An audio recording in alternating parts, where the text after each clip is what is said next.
Good morning. From the campus of the United States Sports Academy in Gaffney, Alabama, this is Sports Talk. I'm Dr. Arthur Ogden. I serve as your moderator. And today's panel consists of Dr. Steve Butler, our Dean of Academic Affairs, and Dr. Fred Cromartie, our Director of Doctoral Studies.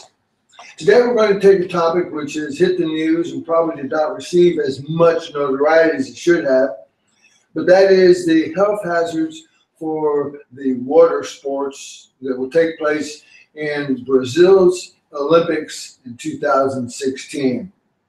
It's been a really, really rough road for them, but it's even more difficult now with raw sewage creeping into Guanabara Bay, which is where most of the aquatic events are going to take place. So I'm going to turn to Dr. Cromartie right now, because Dr. Cromartie, more than anyone else at the Academy, has attended more Olympiads than anyone, and serves as our resident historian and chronicler for the Olympics. So, Dr. Cromartie, what are we to make of all of this? Well, it's a bad situation for Rio 2016, but in all of the Olympiads that we've had, there have been some kinds of problems that they've had to deal with over the years in that. And because of the contamination, the high levels of contamination of the water, it poses a danger not only for the athletes, but for other citizens that come from around the world that want to participate, because they'll be in and around those venues watching them. But the biggest concern that they haven't really addressed is whether or not this is going to affect the drinking water. And with all of those high levels of contamination, because they draw some of their drinking water from those same tributaries too, it's going to have a major impact. And one of the major concerns is that because there is such high viruses that are, sort of, there's no way to really treat it with any type of medicine or anything like that, those super bugs, so to speak, that runs a risk that's going to run worldwide. Yeah, and we're going to be in deep trouble. Yeah, it's a huge problem. But the fact of the matter is that if the Brazilians allow themselves to call on the expertise of others around the world to help them with this problem, there is a small chance that they might be able to clean it up better than it is now. Yeah. Because right now we're looking at, they say, anywhere from 60 to 80% contaminated. Right, because what they're saying is 40% of the water is treated. Yeah. And I just, this is just outrageous to me. I know that, I was born and raised in Miami, Florida, and Dr. Butler was raised down there in South Florida as well. This is far worse. Remember when we used to have the man of war jellyfish? We couldn't go to the beaches or anything, Crandon Park and all that. But this is worse. Yeah, I spent some time in Darwin, Australia, and they had a free beach there, which means clothes are optional. But it was off limits while we were there, because they had these things called sea wasps. Sea wasps. Yep. And basically they're three steppers. Right. They sting you, take 3 steps, and you drop dead. Right. And so but that's this is interesting. Today being August 5th, actually the first event in that bay is August 5th of next year. So they got 1 year to get their feces consolidated, so to speak. But the thing is, and Fred mentioned this a little bit, they call basically the Olympic Village becomes a colony and they talk about that in one of the articles. And a real other concern is that when these people disperse to the rest of the world at the end of the games, they take this stuff with them. Yeah, and it's going to happen. Yeah. There's just no question about it. Throughout the Olympic camp to begin with, because the runners on the track are not exposed to the same things. But there was in some of our material, we do quite a bit of homework to get ready for this. There was a Swedish kayaker who was working out there and fell over and got a mouthful of water. Came down with the worst virulent case of flu that he had ever had. Well, not just him to say. Not just going to be, and it's just, what water events do they have there? They have They have the triathlon, because one of the legs of triathlon, so they've got the kayaking, they've got the rowing, Sailing. they've got the sailing, they have the parasailing. Mhm. What else do they have in the water there? I think that's pretty close to it. There's I think there's open swim. there is one event, Yeah. a real long distance swim, Yeah. not in the pool. And some of the pictures that we found, we were sharing this with our producer here just a minute ago. Some of the pictures and some of the articles were just really, really startling. Pictures of thousands upon thousands of dead fish just floating on top.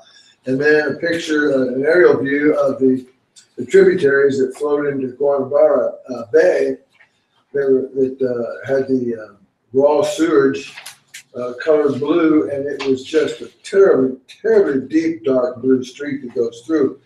And can the Brazilians, do you guys think, I like your idea about what are the Brazilians going to do? Because the IOC is not going to lift a finger. That's Well, the for IOC sure. doesn't have any responsibility in it now. They've already awarded those games to Brazil. The responsibility is all on the Brazilians. Right. And if the Brazilians were smart, and I'm not saying that they're not, I'm just saying that they need to be reaching out to different entities throughout the world, like the CDC and others that can come in and provide them with some assistance so that they have an opportunity to clean this up. Because here's what happens. If we get into a situation where they don't get it cleaned up, then it boils down to the athletes honestly making decisions. Is my health concerns, do they override my ability to compete in these games? And if that becomes an issue, you might see an awful lot of athletes from a lot of different countries say, enough's enough. There were a lot of world-class marathoners who did not run in Beijing Olympic Marathon because of the air quality. The air quality, correct. So there's a precedent for some of the best athletes in the world not participating in Right. games for health concerns. One of the things I found interesting, and I don't remember the exact numbers, but it was something like 100 tons of waste a day goes into the water, and last year they took out 400 tons. Yes. So I'm not a math major, but Yeah. 100 times 365, and Doesn't only begin to clean up. and only taking out 400. The numbers begin to get astronomical. Well, and the other thing that we have to understand here on this show, and our viewers and listeners have to understand that this is not the United States. They don't have an EPA. So it is entirely incumbent upon them to, again, reach out to other countries for their resources in water conservation, the pollutants in the water, to try to bring about a resolution that helps clean this up. Because again, this is going to be systemic. If Brazil can't clean it up, I can guarantee you that it will be a long, long, long time before another South American nation is even considered. Yeah, I thought that they Olympiads. would have probably seen vestiges of this and tried to address it back when FIFA was having the World Cup there. Yeah, but there's no water events. Yeah, obviously, but they still, and you're right, there's no water events, but it was an entree for them to try to address some of these issues, because I remember watching one of the shows and they were talking about this very, very thing. Yeah, I don't want to It's say the same thing though. And during FIFA, there were some concerns, there were some illnesses, flu-like symptoms and things like that, and it was general concern of don't drink the water, just very much like it is in Mexico. Don't drink the water. Dr. Kumari talked about the difference. I don't want to offend any people in Brazil, but I have a friend and a colleague who works at Auburn University, Bill Spencer. You probably know Dr. Spencer. Dr. Spencer spends time each summer in Brazil. And one year we came back and we were talking, and he says, if we use the common vernacular of first world, second world, and third world countries, he goes, much of Brazil would be like seventh or eighth world. Yeah. And so we tend to put our values on everybody else. And one of the interesting things in one of these articles is basically the people down there are used to living like that, and so it's not it's and over the generations they built up somewhat of a resistance to this. But the new superbugs, I should say, are not being tested. And they Highly virulent. Yes. They said one of the reasons why the superbug is so resistant is because of the hospital waste. Yep. Hospital waste is exactly. And they keep mutating and become Yeah. stronger and stronger. Well, you know, I'm wondering, in 1980, we had, under President Carter, had boycotted the Moscow Summer Games because of Russia's invasion of Afghanistan. You think there's a possibility of us saying, oh, we're not going to send a team? Well, I don't think that that is going to be an issue that our government would want to get into again, because that's one of the things that the IOC has tried to do, is to remove that particular element of politics out of the games. And I think what it's going to wind up being is that you're going to see sport governing bodies from all over the world give their athletes the opportunity to make that kind of decision in terms of whether or not they want to compete under those conditions. And you know, that's about the only thing that you can do, because once you get governments into it again, it becomes a situation where the next go around, then, hey, you didn't participate in ours, we're not going to participate in yours. That's how the Goodwill Games came about. Yeah. Turner started the Goodwill Games. Think about this, though, from the athlete's perspective. There are some exceptions, but for the most part, most of these kids have one shot. That's it. If I was 20 years old and I had all the facts, I'm sitting here right now at my current age, I'm like 99.9% sure that I would have been swimming in that water if that was what was required of me at 20 years old. Well, I would have been swimming too, but I would have had a full wetsuit and goggles all over me and gloves, and I would have looked like a hazmat guy going in the water.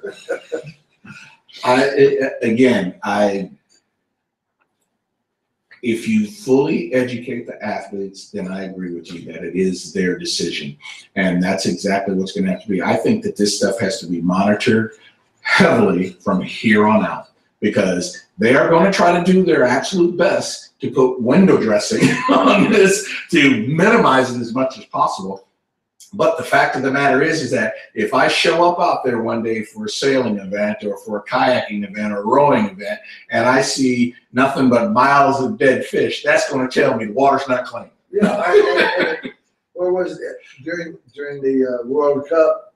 There were a couple of carcasses that floated up. Yeah, well, they were talking about removing mattresses, refrigerators, and whole animals and cars. And let's not make this look like this is only this part of the world. Well, there are many parts of the world that may be the case, but this is the part of the world that we're going to be sending our athletes. Yes, and something has to be done. What can be done? Your suggestion is somehow or other we help the Brazilian government, but what's that really going to change? Our history, the history we have with trying to help people in terms of dollars and cents, is the money has a tough time getting to where it needs to be. What should we do? Send in the Coast Guard, send in the Marines, send in the National Guard? I mean, they get the job done. Send in the Navy, they get the job done. Maybe it is that we have to send in our, military, not in a forceful situation, but in a diplomatic situation where we have all of the experts from all over the world that can go in there and be able to honestly address the issue to try to bring about a resolution.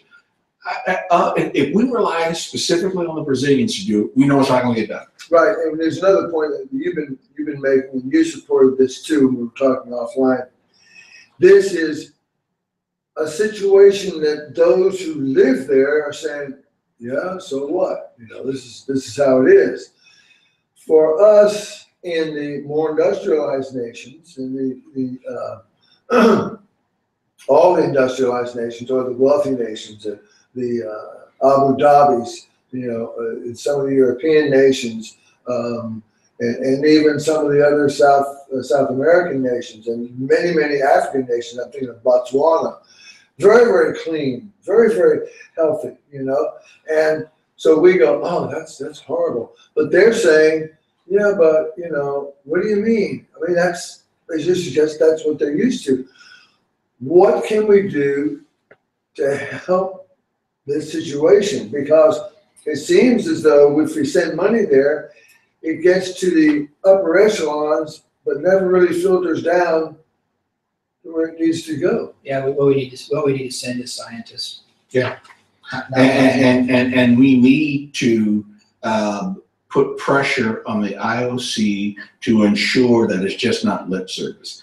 They've got to ensure that these venues are indeed clean, they are indeed safe, and they can, be conducted in terms of the overall events transpiring without any health risk to those individual athletes. Now, if we're dealing with, every venue, when you get people in close proximity, they can come down with the flu or something like that. Yeah, this is a little bit but this different is when you different. Yeah. This Yeah, is vastly when different. When you take a breaststroke and there's feces floating Or by, there's a floater that's ahead of you, and you're trying to outswim him. or cadaver box. Exactly. So Final comments. they've Keep it got brief. a tall task ahead of them, and again, I say I hope that they reach out and rely on the expertise of others in a humanitarian way to try to clean this up. Yeah, they've got 1 year, they gotta set their pride aside and ask for help. Yeah. Sounds good. Thank you, gentlemen. Well, we hope that a year from now, when the first swimmers or aquatics athletes go into the water, it's not as bad. Thank you for tuning in. Thank you for your emails to sportstalk@usssa.edu, making suggestions. And we want to thank you for continuing to go take a look at our backlog. We have 50 or 60 shows we've already done that are cataloged, and we would invite you to go take a look at them at our Sports Academy website, usssa.edu. Thank you for joining us. Until next week at this time, have a great day in sport.